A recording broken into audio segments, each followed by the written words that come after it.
आदरणीय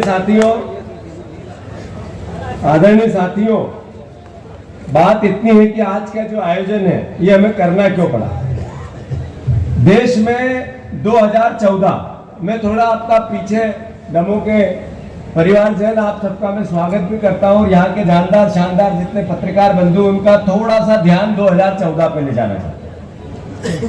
जितने मोबाइल चालू रखना और दमों के एक घर ये बात जानी चाहिए कि 2014 से पहले नरेंद्र मोदी जी देश के प्रधानमंत्री पद के दावेदार बने भारतीय जनता पार्टी। जब एक आंदोलन उसके आसपास चल रहा था, वो आंदोलन था आदरणीय अन्ना हजारे जी का। अन्ना हजारे जी देश में एक नई क्रांति लाना चाहते थे, देश में एक नई क्रांति लाना चाहते थे, देश में ईमानदार सरकार लाना चाहते थे। जब उन्होंने ईमानदारी की बात की तो वो सवाल उठाते थे कि देश में 2G क्यों हुआ, देश में 4G क्यों हुआ, कॉमनवेल्थ का घोटाला क्यों हुआ, देश में कॉमनवेल्थ के घोटाले के साथ कोयला घोटाला क्यों हुआ। उन्होंने कांग्रेस की सरकार को यह कहा, मनमोहन सिंह जैसे ईमानदार प्रधानमंत्री को यह कहा कि आप जन लोकपाल लेके आ। कांग्रेस ने एक ईमानदार पहल की, उस आंदोलन की और जन लोकपाल के लिए एक नई शुरुआत की।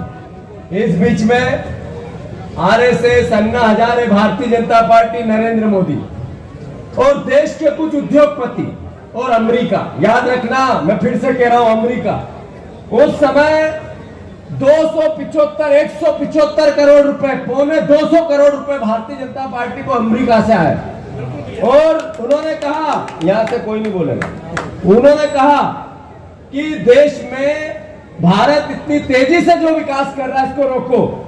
इसमें विदेश की भी ताकतें लगी और भारतवर्ष में भी जो देशद्रोही ताकतों को सपोर्ट करने वाले जो पीछे से गैर राजनीतिक लोग पीछे से एक तरह से उस ईमानदार मनमोहन सिंह की सरकार को डिस्टर्ब करने में लग गए।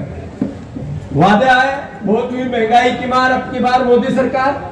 वादे आए, बहुत हुआ किसानों पर अत्याचार, अब की बार मोदी सरकार। वादे आए, बहुत हुई बेरोजगारी, अब की बार मोदी सरकार। वादे आए $5 ट्रिलियन की अर्थव्यवस्था के। वादे आए कि 70 साल में जितना विकास कांग्रेस ने नहीं किया उतना तो सिर्फ 10 साल चाहिए मुझे। 5 साल 60 महीने अलग अलग तरह के अलग अलग समय पे मोदी जी ने देश से मांगे। आदरणीय साथियों, देश का हुआ क्या? दमोह वासियों, देश का हुआ क्या? मध्य प्रदेश वासियों, देश का हुआ क्या? 2014 में ठगों ने देश की सत्ता पर कब्जा कर लिया। फिर से 2014 में ठगों ने देश की सत्ता पर कब्जा कर लिया और लोकतंत्र की हत्या करने की जो पहल थी उसी दिन से चालू हो गई। कैसे? पहले 5 राज्यों की सरकार गिराई गई। जो राहुल गांधी जी कह रहे हैं वोट चोर, कुर्सी चोर, ऐसे ही नहीं कह रहे। 5 राज्यों की सरकार गिराई, उसमें सारे उत्तर पूर्व और गोवा का राज्य था जिसमें राज्यपाल का उपयोग कर सरकारें गिरा दी। एक राज्य ऐसा था जहां पर एक भी विधायक बीजेपी का नहीं था, एक भी विधायक बीजेपी का नहीं था।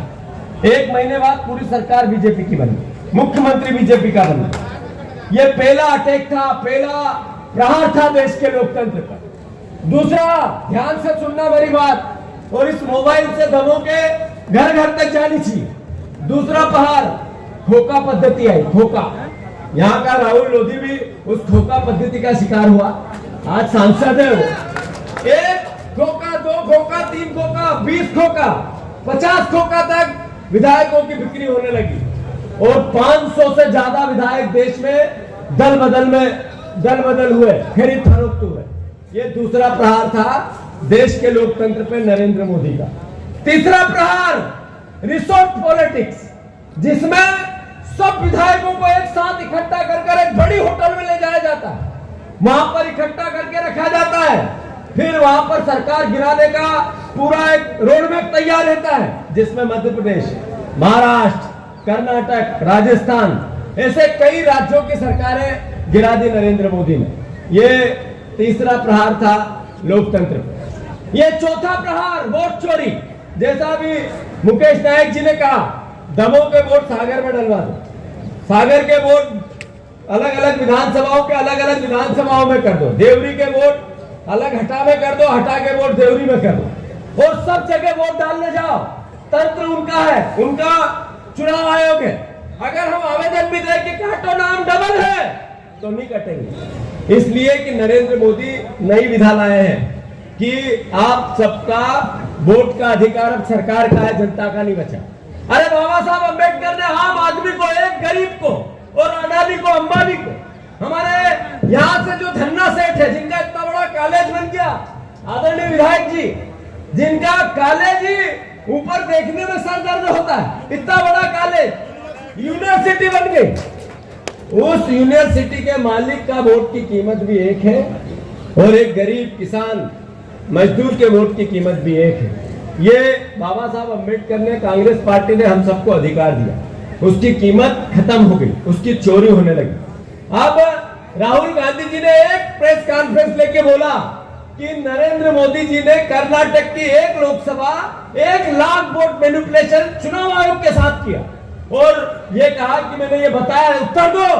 आज 1 महीने से ज्यादा हो गया, न चुनाव आयोग उत्तर दे पाया न भारतीय जनता पार्टी। जब चुनाव आयोग निष्पक्ष संस्था है तो राहुल गांधी उससे सवाल करने लगे, देश करने लगा, आम नागरिक पूछने लगा, तो बीजेपी सवाल के उत्तर देने लगे, उसके प्रवक्ता देने लगे, उसके मंत्री देने लगे। अरे लोकतंत्र का चौथा स्तंभ जो मीडिया जब इस पर प्रहार होता है तो भी देश का लोकतंत्र मरता है।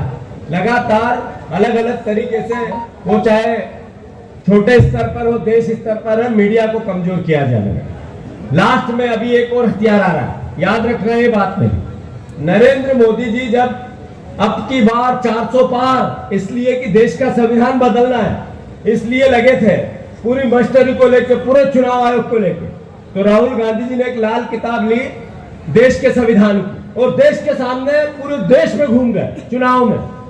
बैसाखी पे नरेंद्र मोदी आ गए। अब एक ऐसा कानून लेके आ रहे हैं डॉक्टर साहब जिसमें 30 दिन अगर कोई सांसद जेल में है किसी भी और उसकी जमानत नहीं हुई किसी भी आरोप में, चाहे उसका झूठा सच्चा कोई केस कर दो, चाहे उस पर किसी प्रकार का एक्सीडेंट हो जाए, चाहे उस पर कोई 420 कर दो, चाहे कोई किसी प्रकार की कोई एफआईआर हुई और सांसद अगर 30 दिन जेल में है तो सदस्यता समाप्त। ये क्यों? इसलिए कि बैसाखी की सरकार 5 साल चले, इसलिए कि मुख्यमंत्री हमारे नीतीश कुमार उनके कंट्रोल में रहे, इसलिए कि जो चंद्रबाबू नायडू आंध्रा के हैं वो कंट्रोल में रहे। ये 5वां हथियार नरेंद्र मोदी का लोकतंत्र पे है। आदरणीय साथियों, ये बातें मैंने क्यों बताई? वोट चोरों ने कुर्सी पे कब्जा कर लिया, ऐसे ही मध्य प्रदेश में माहौल था कांग्रेस का, एक तरफा जीत रही थी कांग्रेस। जितने सर्वे, जितने डॉक्टर थे, ये राजनीतिक विशेषज्ञ, जितने मीडिया के, जितने भी अलग अलग अखबारों के सर्वे, जो सर्वे की रिपोर्ट अलग अलग एजेंसियों की आ रही, सब सरकार कांग्रेस की बता रही है और बन गई बीजेपी की। वोट चोरी नहीं हुई तो क्या हुई? अरे टंडन जी, यहाँ भी अगर याद रखो, यहाँ अगर ढंग से एक एक वोट का मैनिपुलेशन हुआ तो ये जो आज हमारे विधायक जी जीते हुए नहीं है, ये हारे हुए विधायक है, याद रखना ये बात। वोट चोरी करके बने हैं। मैं आप सबसे आग्रह करना चाहता हूं कि हम सबकी ड्यूटी बनती है, ये जो बीजेपी है ना, ये थोड़े पीछे की अकल की, मोदी जी और पीछे की अकल की है।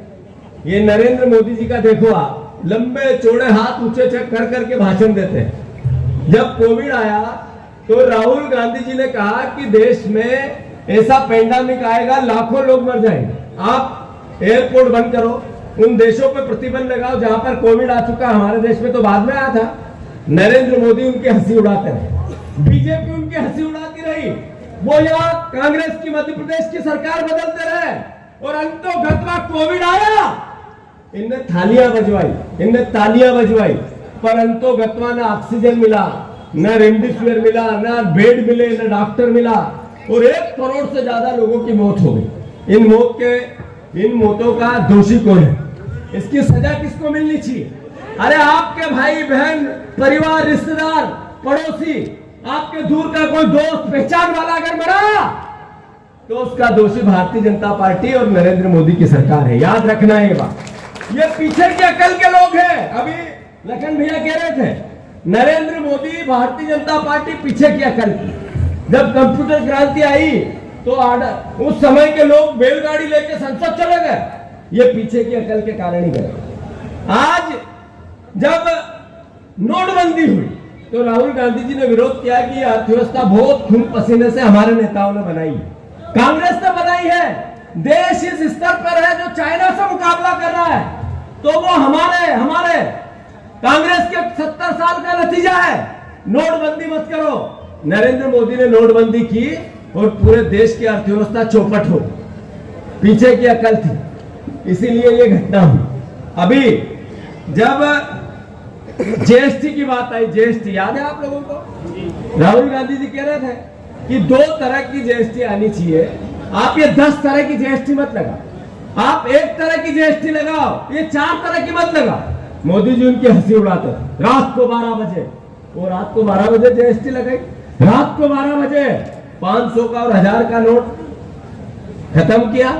इस तरीके से नरेंद्र मोदी ये पीछे की अकल से देश को चाइना से, दुनिया से 20 साल पीछे ले गए। आज चाइना की अर्थव्यवस्था है 100 ट्रिलियन डॉलर की लगभग, और कांग्रेस भारत की 3.5 ट्रिलियन डॉलर की। हमारे इतनी जनसंख्या है, हमारा इतना ही भूभाग है, हमारी जैसी खेती होती है। अब एक बार कोविड आया तो मोदी बीजेपी चाइना का माल का बहिष्कार, चाइना सुना था आप लोगों ने, यहां भी कर रहे होंगे चाइना के माल का बहिष्कार, और आप उसके गले लग रहे हैं, लेट रहे हो चाइना के सामने। सही है कि गलत? देखे फोटो आपने? अभी पाकिस्तान एक नारा था, दूध मांगोगे खीर देंगे और कश्मीर मांगोगे तो चीर देंगे। सुना था आप लोगों ने? अरे पत्रकार भाइयों, आपने सुना था? खीर मांगोगे, दूध मांगोगे तो खीर देंगे और कश्मीर मांगोगे तो चीर देंगे। अभी समय आया कि जो पाकिस्तान के कब्जे में कश्मीर है उसको लेना। उन्होंने हमारे 26 भाइयों की हत्या कर दी। पूरा देश मोदी के साथ, राहुल गांधी मोदी के साथ, पूरी कांग्रेस पार्टी मोदी के साथ, हर तरह का देश का एक नागरिक सेना के भी साथ। सेना ने 25 मिनट में 9 ठिकाने निस्तानाबूद कर दी। 25 मिनट, ऐसी हमारी सामरिक शक्ति थी। पूरा देश एकजुट। ट्रंप ने कहा मोदी जी तो करते हैं, तो बच्चे क्या करते हैं? अरे वो करते तो बच्चे क्या करते हैं? आप देखो कि पूरे देश ने कहा कि आपने कहा था खीर मांगोगे, दूध मांगोगे, खीर देंगे, कश्मीर मांगोगे, चीर देंगे, कश्मीर लो।